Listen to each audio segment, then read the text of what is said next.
Top news में आपका स्वागत है। आज का खास कार्यक्रम अभिनंदन का अभिनंदन। 14 फरवरी सन 2019 को पुलवामा हमले में 40 भारतीय जवान शहीद हुए थे।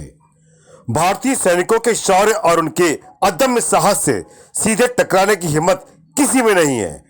इसी कारण आतंकी संगठन सीधे टकराने की बजाय पीछे से वार करने का इरादा रखते हैं।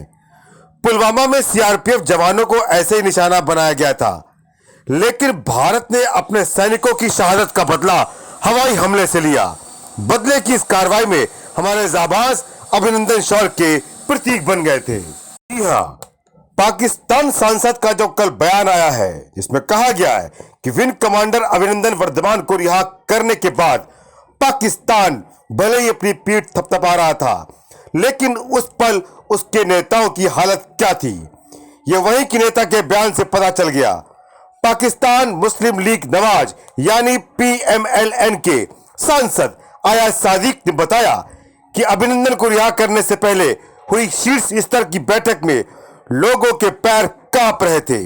इस बैठक में सेना प्रमुख कमर जावेद बाजवा और विदेश मंत्री शाह महमूद कुरैशी भी शामिल थे। PMLN की सरकार में नेशनल असेंबली के स्पीकर रहे सादिक ने संसद में कहा, सब पसीने से तरबतर थे।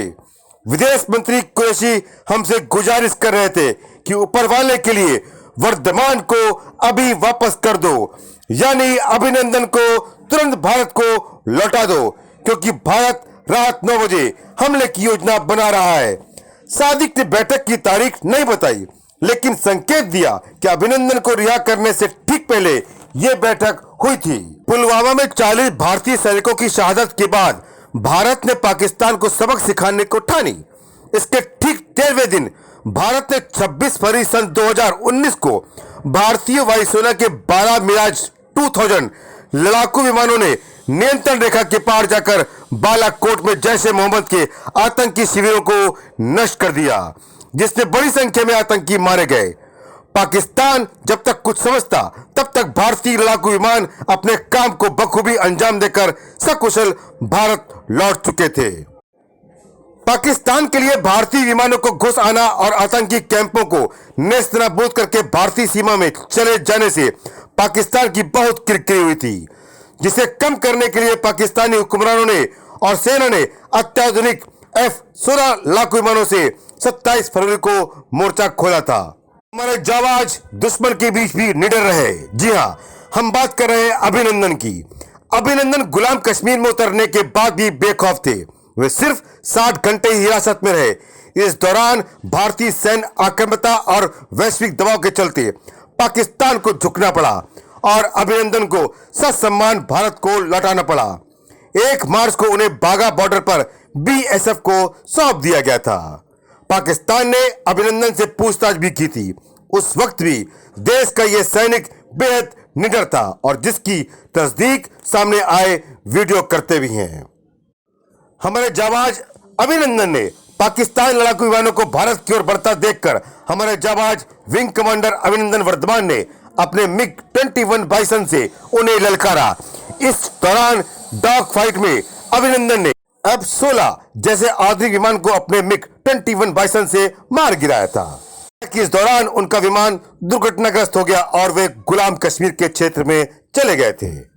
कल क्या है, पाकिस्तान के बयान के बाद भारतीय जनता पार्टी ने राहुल पर जोरदार हमला बोल दिया है।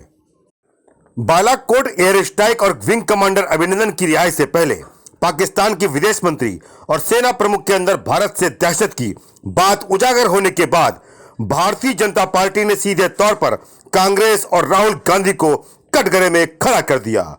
खुद भारतीय जनता पार्टी अध्यक्ष JP नड्डा ने पाकिस्तान को राहुल का सबसे भरोसेमंद देश करार देकर परोक्ष रूप से उस बहस को और आगे बढ़ा दिया, जिसमें कांग्रेसी नेताओं को पाकिस्तान के लिए नरमी, प्रधानमंत्री नरेंद्र मोदी के लिए गर्मी का हवाला दिया जाता रहा है।